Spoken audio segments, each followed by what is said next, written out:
Hello everyone, this is Vladimír with JSC Electronics. In today's video I'll show you how to customize your existing ISO without the need to flash it into a SD card and then copy it back into a file. Let's say you want to modify your Raspberry Pi OS and distribute your changed customized version to your friends. Normally you would grab an ISO on the Raspberry Pi OS website, then you would unpack it, flash into a SD card, modify the content on the SD card, and then you would create a bit-for-bit copy back into a file. This process is tedious and time-consuming, and also there is another caveat.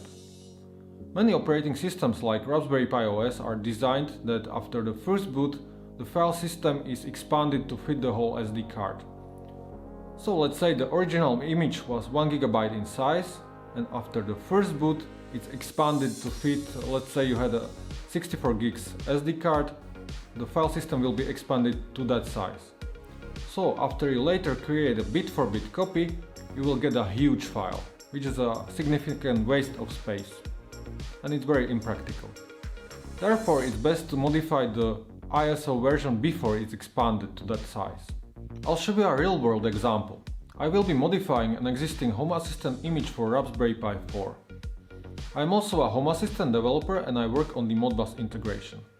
I try to bring all my changes back into the upstream, but until everything gets merged into the core version of Home Assistant, I use my modified version which I distribute to my colleagues. By directly modifying the ISO, I keep the image size very small, and also there is another very huge benefit for me. The onboarding process is intact. When you flash my customized version of Home Assistant, there is no change for the user. He's prompted with the same onboarding screen where he can put all his credentials, and my image doesn't contain any information about me, with my name, anything like that. So my changed version is almost like the original, except there are modified components of Home Assistant I use. Let me show you how it's done. I created a work directory called Hasio, which is inside Documents. Inside this directory I downloaded the latest nightly snapshot of Home Assistant image for Raspberry Pi 4. As you can see, this image is compressed. The first step is to decompress this image. We'll be using the XZ utility with the parameter -d and with the name of the image file.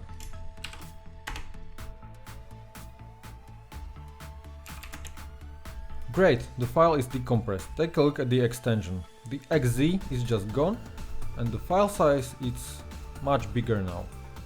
The second step is to take a look at the partition table inside this image. We can use the same utilities which are used for the common storage media and for hard drives. We'll be using gdisk, where you can supply the name of the image itself. You can print the partition table with the p command as a print. Now take a look. Here are all partitions stored inside this image. There is some boot partition, kernel partition, overlay partition, and we are particularly interested in this data partition. Now, please note two numbers here. The start sector, which is this one, and also please take a look at the sector size, which is 512 bytes. Please write those two numbers somewhere. You will need them later. Great, we are back in the command prompt, and we can mount this partition for changes. As a second step, let's create another working directory, let's call it image. We will be mounting our file inside this working directory called image now. We'll be using the mount command, which has a parameter called loop and another parameter called offset. The offset parameter specifies to the mount command the exact position of the partition we want to mount, and it's in bytes. If you remember, we have specified the starting position of the data partition as a number of sectors. Now we need to calculate the byte offset from the sector count and the logical sector size. So let's do that. So let's put sector count in here and multiply it with the sector size, which is 512. Please note that number, we'll be using it later. Now it's finally time to mount our image. So do the following.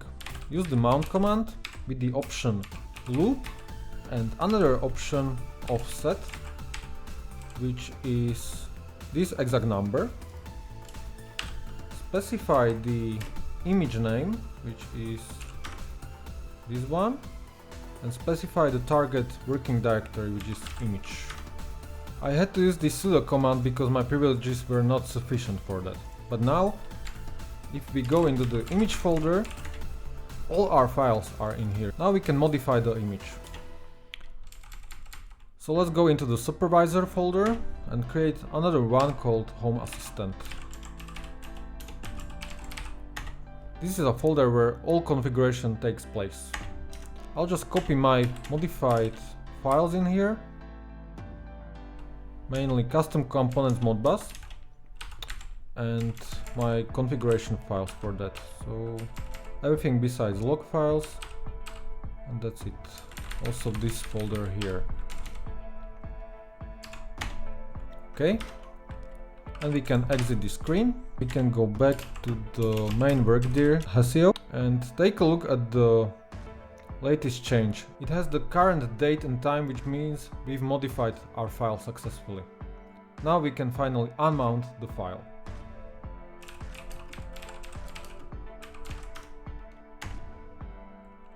Okay, let's check.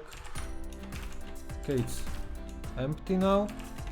And the latest step, this modified image needs to be compressed. We'll be using the same utility, but now we'll be compressing the file. Okay, so it's xz.compress and name of the file. And now we are creating a compressed file as was the original one. It takes a while.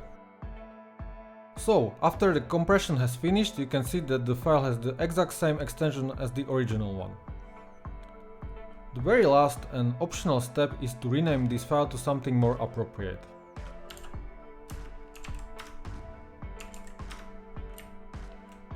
Let's say modbus mod, and you can also put a date in here.